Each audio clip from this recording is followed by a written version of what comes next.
지난주에 이제 새학년 새학기가 시작되었습니다. 저희 아이들도 그렇고 아마 자녀를 두신 분들은 새로운 학년으로 이렇게 올라가고 또 새로운 학교로 상급 학교로 진학하는 자녀를 둔 분들이 계실 겁니다. 이 성도님들을 만나서 신방을 하고 또 기도 제목을 나누다 보면 요맘때 항상 언급되는 기도의 제목이 하나 있습니다. 그게 뭐냐면, 목사님, 우리 자녀가 이렇게 몇 학년이 되었고 어떤 학교에 진학하게 되었는데 바라기는 우리 자녀가 좋은 선생님을 만나고 또 좋은 친구들을 만나는 만남의 축복을 위해서 함께 기도해 주십시오, 이렇게 이야기합니다. 왜냐하면 또래 친구들과의 만남과 함께 또 저들이 주고받는 영향력이 대단하기 때문입니다. 친구 하나를 잘 만나면요, 우리 아이가 완전히 새롭게 변화되는 걸 경험하기도 하고요. 또 그렇지 않은 경우에는 너무나 잘 지냈던 우리 아이가 이렇게 저렇게 어려움을 겪게 되는 일들도 있습니다.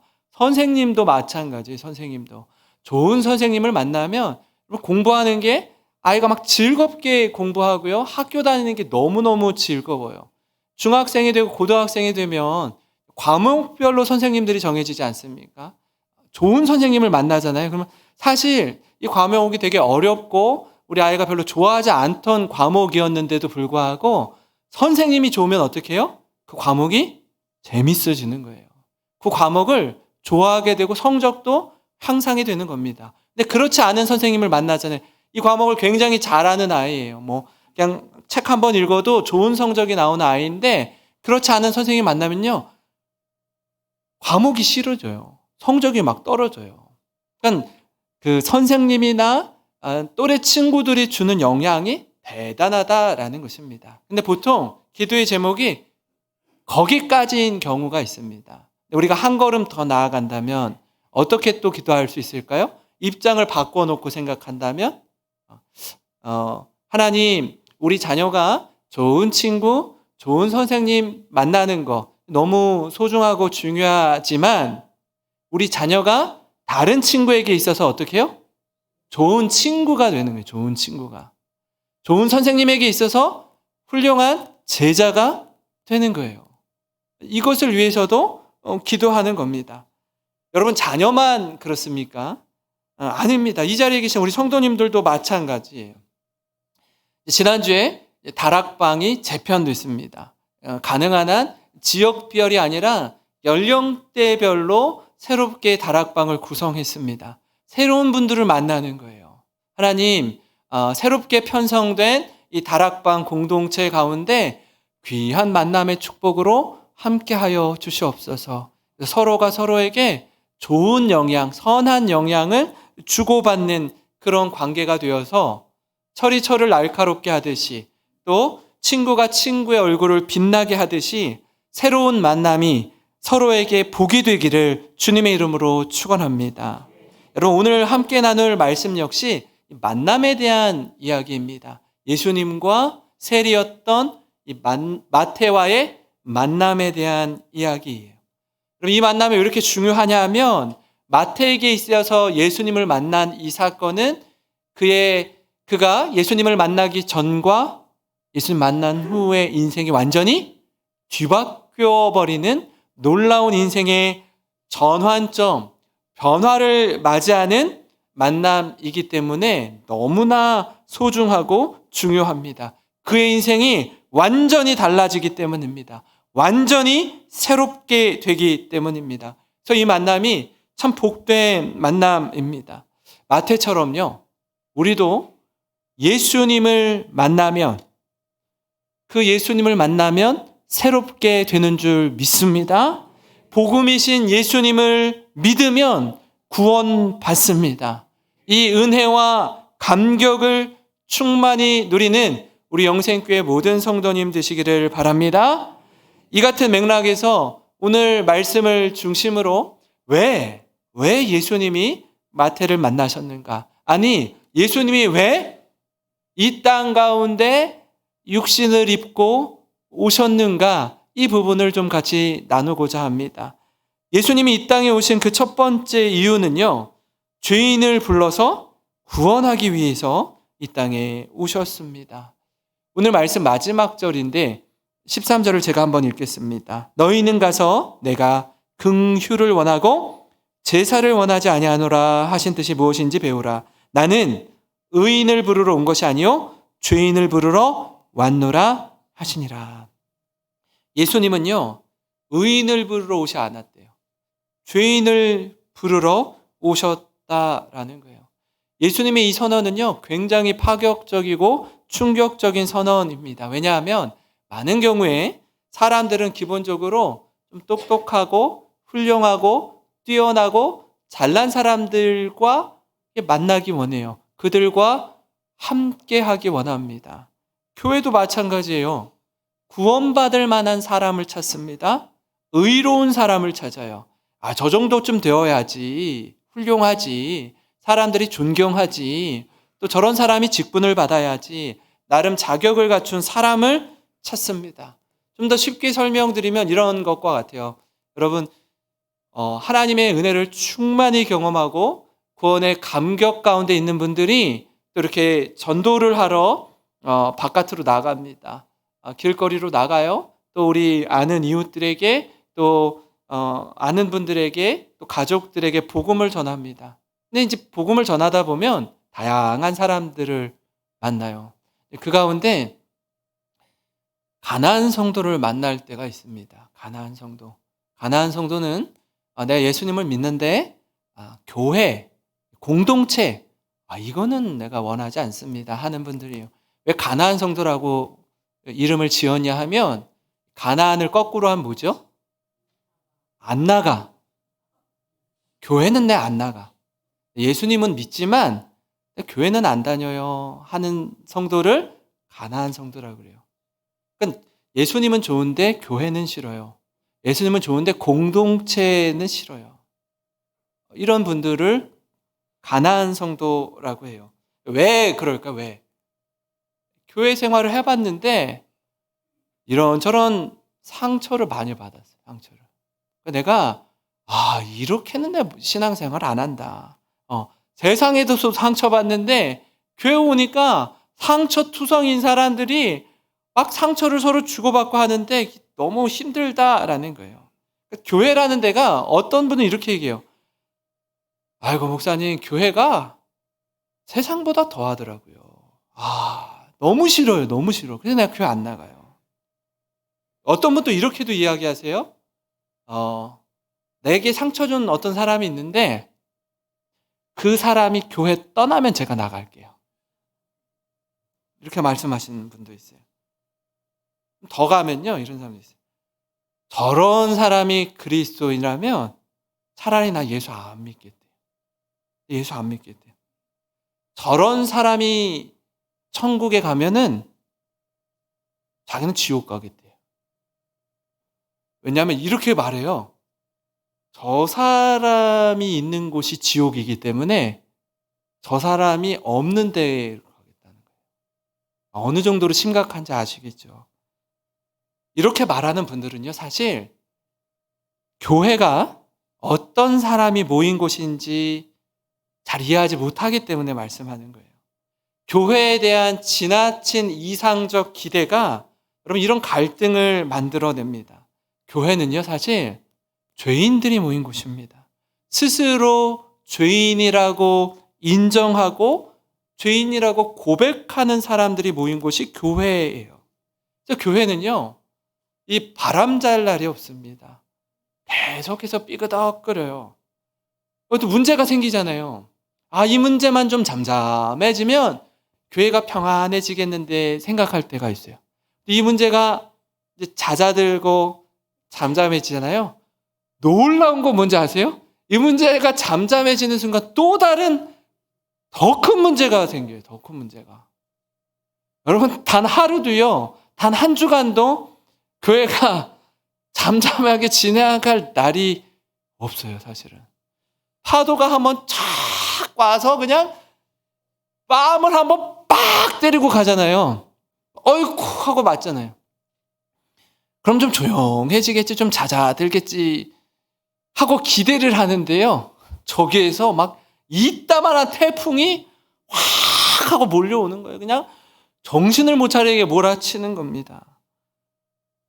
그래서 이 모든 걸 알고 있던 바울은요, 에베소 교회를 향해서 편지하는데 이렇게 말합니다. 에베소서 4장 31절 32절에 이렇게 권면을 하는데요. 너희는 모든 악독과 노함과 분냄과 떠드는 것과 비방하는 것을 모든 악의와 함께 버리고 서로 친절하게 하며 불쌍히 여기며 서로 용서하기를 하나님이 그리스도 안에서 너희를 용서하심과 같이 하라.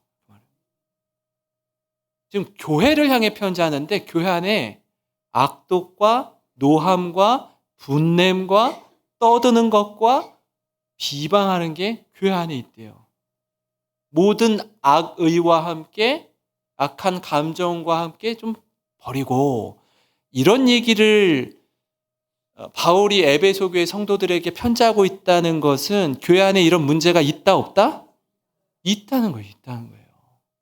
있다는 거예요. 그런 아픔과 눈물과 고통과 상처를 좀 버리고 어떻게 하래요?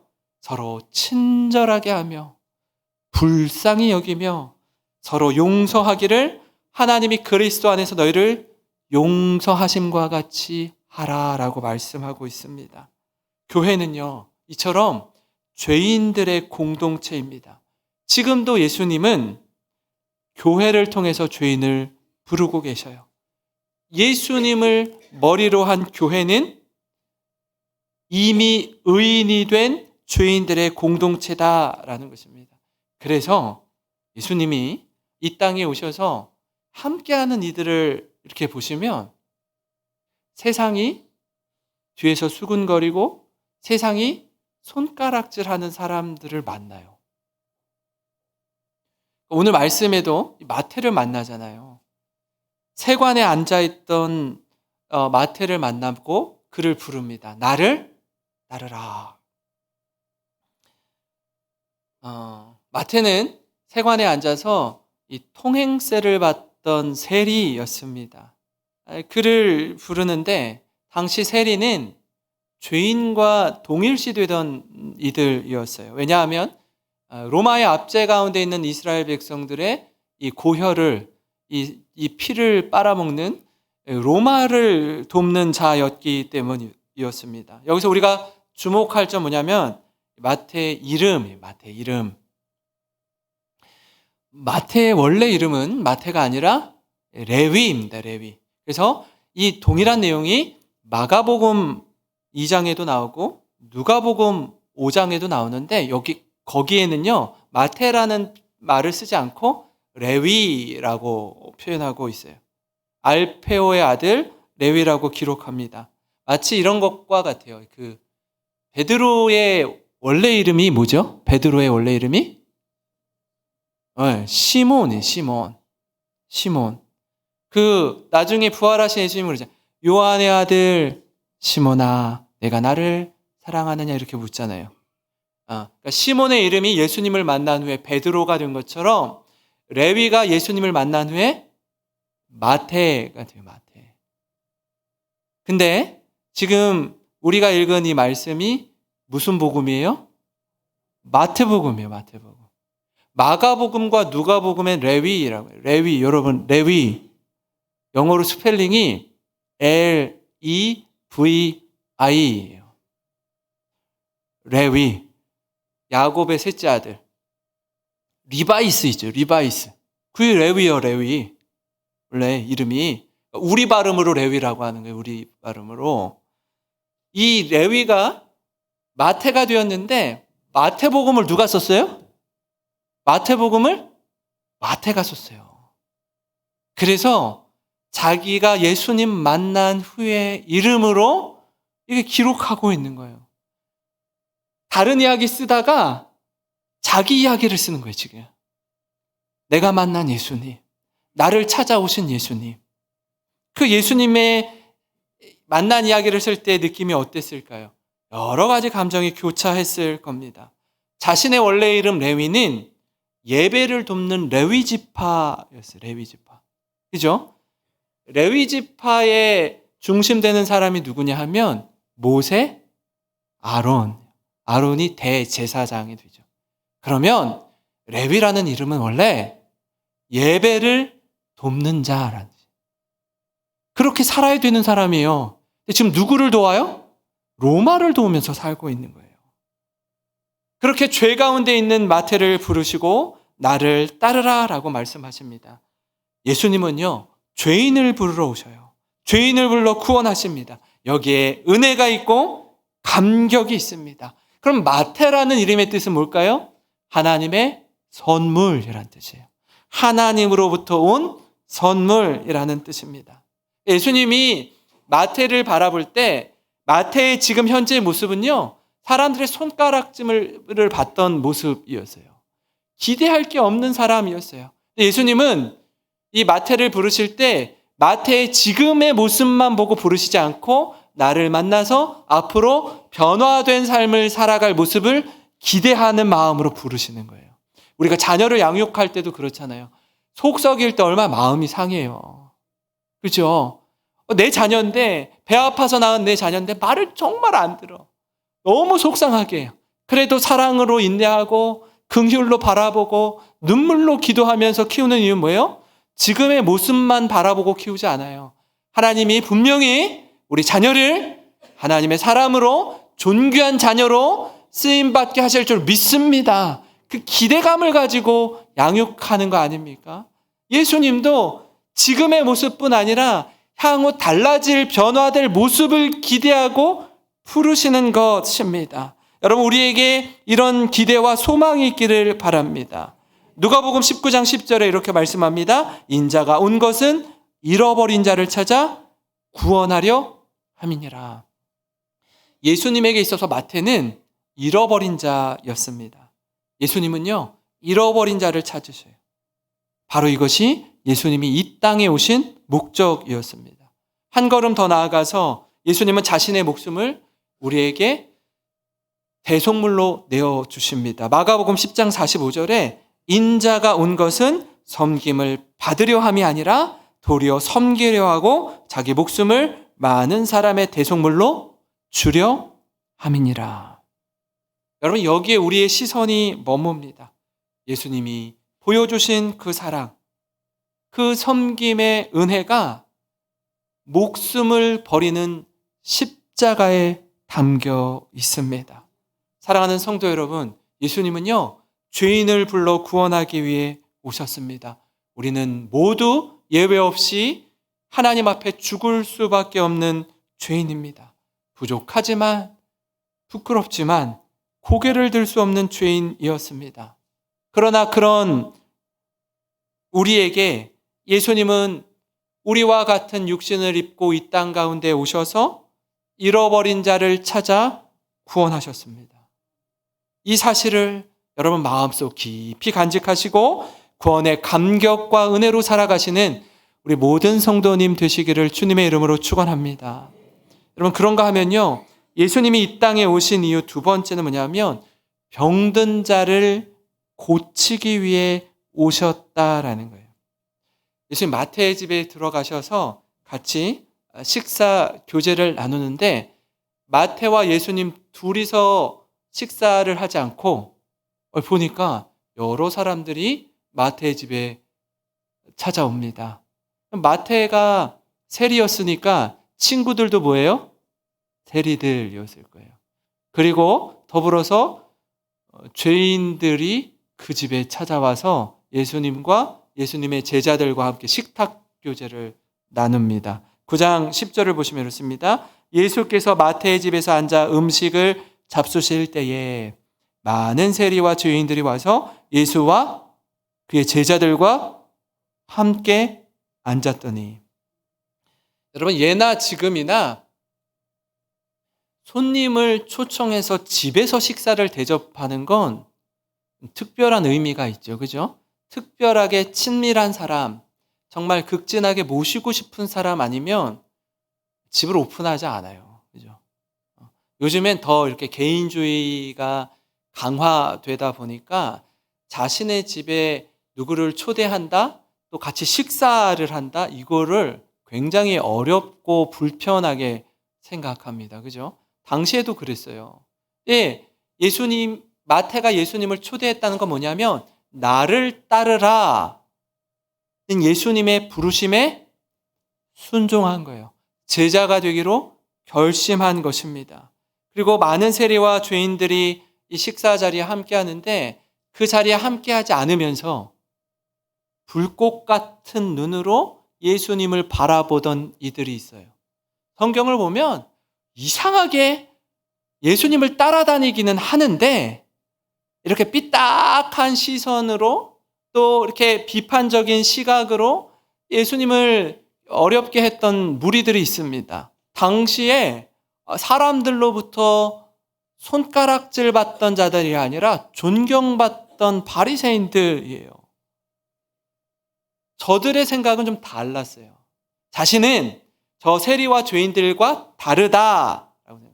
자신은 최소한 저들보다는 좀 낫다, 괜찮다라고 생각하는 이들이었습니다.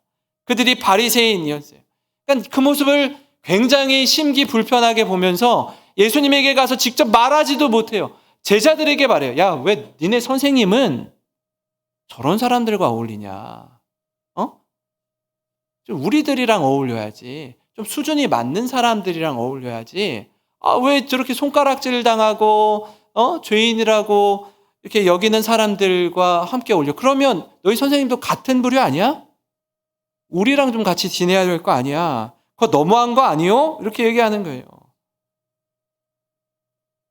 마태복음 9장 12절에 그런 수군거림을 듣자 예수님이 이렇게 말씀합니다. 우리 같이 읽겠습니다. 시작. 예수께서 들으시고 이르시되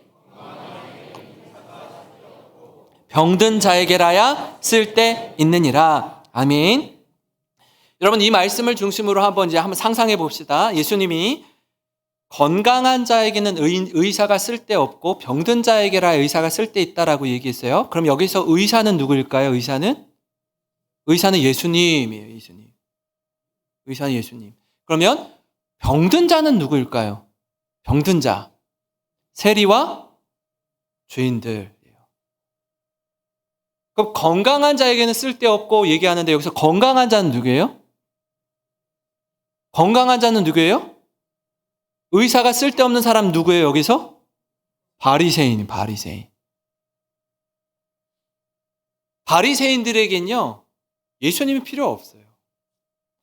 예수님께 관심을 두기는커녕 어떻게 해서든지 예수님을 괴롭히고 공격하고 걸어 넘어뜨리려고 합니다. 그러니까 관심이 전혀 다르죠. 예수님을 구주로 인정하지 않아요. 저들에겐 세리와 죄인들과 같은 간절함이 없습니다. 너무나 건강하고요, 떳떳해요.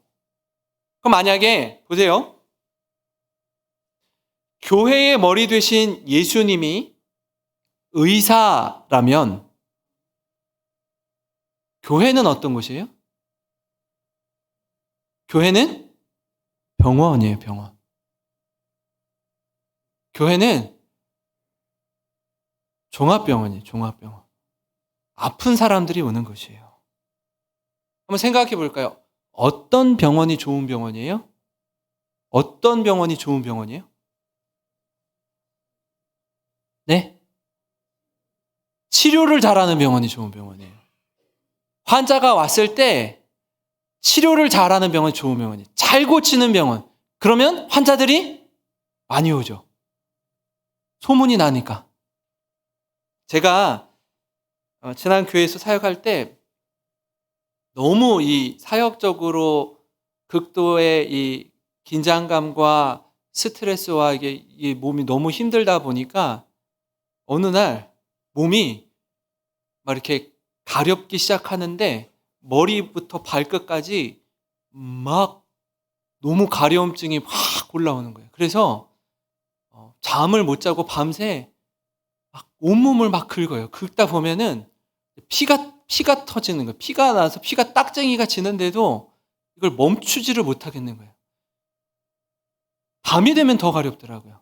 그래서 긁다가 잠을 못 자고 막 사람이 거의 막 무너져 가더라고요. 몸이 무너져 가서 병원을 가세요, 병원을.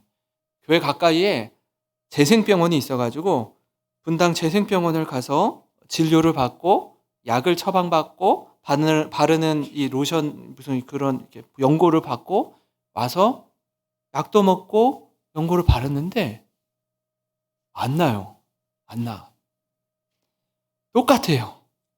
그래서 조금 더 큰 병원으로 갔어요. 야탑에 있는 차병원으로 가서 진료를 받았어요. 약을 찾고 연고를 받았어요. 그럼 나야 되잖아요. 큰 병원인데 안 나요. 안 듣는 거예요, 약이. 너무 힘드니까 분당 서울대병원에 예약을 했어요. 예약을 하고 정말 새벽같이 가가지고 1등으로 진료를 받으려고 가서 기다리고 있다가 또 약을 받고 연고를 받았어요. 그럼 그 정도 가면 나야 되잖아요. 안 나는 거예요. 그래서 제가 저 파트너 전도사님, 교구 전도사님한테 이야기를 하고 제가 몸이 너무 힘들어서 삼성 서울병원에 예약을 하고 좀 다녀올게요. 이야기를 하고 서울병원에 예약을 하고 갔어요. 예약을 했는데 2시간, 3시간을 기다리더라고요. 그러니까 막 지칠 대로 지쳤어요. 저는 지칠 대로 지쳤어요. 그래서 재생병원, 차병원, 서울대병원에서 지은 약봉다리를 다 가지고 의사 선생님한테 찾아가서 제가 이렇게 거쳐서 여기까지 왔습니다. 몸이 너무 힘들어요. 잠을 못 자겠어요. 그 의사 선생님이 여자 선생님이었는데 저를 이렇게 보더니 되게 좀 한심하고 어이없게 생각하더라고요. 기분이 안 좋았어요. 저는 정말 간절함으로 왔거든요. 고쳐달라고. 아저씨, 재생병원이나 차병원이나 서울대병원에서 지은 약의 종류가 다 똑같은 거래요. 같은 내용이래요. 같은 약이래요. 그리고 이런 증상에 이런 약을 지어주는 게 맞대요. 맞대. 근데 왜 안 고쳐줘요? 그건 자기도 모르겠대. 이거 먹으세요. 여기서 뭐 별로 지어줄 약이 똑같은 종류의 약이어서 방법이 없대요. 저는 어떻게 했어요, 저는? 약이, 맞는 약이 안 들어요. 정말 괴롭더라고요. 마음이 그냥 팍 내려앉는 거예요. 깔아앉는 거예요. 그래서 너무 힘들어 하는데 한 전도사님이 그러더라고요. 우리 교회 안수 집사님 중에 한 의사분이 있는데 거기 한번 가보래요. 아니, 저는 이제 양약 쪽으로 이렇게 해서 안 되니까 어떻게 해요? 지푸라기라도 잡는 심정으로 한의원에 갔는데 놀라운 일이 있었어요. 뭐냐면 거기 한의사분이 4분이 계시는데 이 집사님한테만 환자들이 엄청 많은 거예요. 그래서 초진을 받으려면 1년을 기다려야 된대요. 우와, 그래서 저는 무슨 뻥이 좀 심한데, 무슨 1년을 기다려. 근데 제가 맡고 있던 교구의 어떤 여자 순장님이 자기는 1년을 기다려서 그분한테 초진을 받은 적이 있대요. 1년 기다려서 진짜 기다렸더니 1년 후에 간호사가 전화가 오더래. 이제 진료받으러 오시라고. 근데 저는 이제 거기 교회 부목사니까 특별히 이렇게 진료를 받게 해 주셨어요. 갔는데 새벽 5시 반부터 진료를 하는 거예요. 3명 한의사분은 9시 출근인데 이 집사님은 새벽 5시 반, 간호사도 아무도 없어. 본인 혼자 나와서 침을 놓는 거예요. 기가 막히잖아요. 5시 반에 갔어요. 갔더니 제 앞에 20명이 있더라고. 간호사가 없잖아요. 그러면 누구 환자 들어오세요. 뭐 이거 해야 될 거 아니에요. 근데 이 환자들을 딱 보니까 자주 왔던 사람들이야. 그러니까 환자인데 자기는 한 10번째. 근데 이 MBTI 중에서도 약간 이 스타일이 있잖아요, 자기. 그러니까 자기가 이렇게 건너뛰면 안 되니까 자기 앞에 보니까 이렇게 있어요. 자, 누구 환자분 들어가세요 하고 이렇게 자기가 표시를 해. 이렇게 지워가는 거예요. 자기가 올 때까지. 그 다음 들어가세요. 준비하시고 들어가세요. 자기가 간호사 역할을 하더라고. 환자인데. 환자가 자기 할 때까지. 또 다른 분이 또 이렇게 이어서 이렇게 해요. 그래서 진료를 받았어요. 거기 가서 나았어요. 거기 가서. 안 그랬으면 제가 사역을 못 하겠더라고요. 더 이상. 이런 몸 컨디션으로는 못 하겠더라고요. 아픈 거예요. 힘든 거예요. 교회가 예수님으로 인해서 병고침을 받고 깨끗하게 치료함을 받은 사람들이 많은 교회가 좋은 교회, 건강한 교회입니다. 저는요, 우리 교회에 아픔이 있고 상처가 있고 눈물이 있는 사람들이 와서 치유되고 회복되는 은혜의 현장이 되기를 간절히 소망합니다. 그래서 우리 교회가 나를 고치신 예수님, 나를 구원하신 예수님을 찬양하고 예배하는 그런 교회 되기를 주님의 이름으로 축원합니다. 근데 안타깝게도 오늘날 교회 가운데 바리새인과 같은 생각을 가지고 있는 사람들이 종종 있습니다. 교회는 이런 죄인들과 함께해서는 안 된다라는 거예요. 무슨 생각과 논리를 가지고 있냐면 자신은 이런 엄청난 병을 고침받고 치유받았는데 다른 상처 있는 사람들, 다른 아픔 있는 사람들이 우리 교회로 왔단 말이에요. 그러면 내가 주님의 은혜로 고침받고 치유되고 회복되었으면 그 사람들을 용납해야 될 거 아닙니까? 그런데 너 같은 사람은 싫다 이거예요. 딴 데 가라 이거예요. 이렇게 내치는 거예요. 거부하는 거예요. 그런 사람들이 바리새인인 거예요. 예수님은 아프고 병든 자를 치유하시고 회복하기 위해 이 땅에 오셨습니다. 마태는 세리와 죄인 곁을 내어주신 그런 예수님을 만났어요. 당시 많은 사람들이 뒤에서 수군거리고 상대하기 꺼리는 세리와 죄인들 곁에 예수님이 오신 것입니다. 오죽하면 예수님의 별명이 뭐예요? 세리와 죄인의 친구였어요. 그리고 저들을 구원하십니다. 죄인을 사랑하셔서 죄인을 위해 친히 십자가를 지셨습니다. 보혈로 우리의 모든 죄를 덮어주셨어요. 자비와 긍휼의 하나님은 우리를 구원하시기 위해 예수님을 보내주셨습니다. 그래서 예수님 우리에게 이렇게 말해요. 너희가 드리는 기계적인 예배, 종교적 형식에 매인 틀에 박힌 예배를 원치 않으신대요. 오히려 자비와 긍휼을 원하신대요. 사랑하는 성도 여러분, 예수님은 우리와 같은 죄인을 구원하시고자 이 땅에 오셨습니다. 그렇게 교회에는요, 아픈 사람들이 많아요. 병든 자들이 많이 있습니다.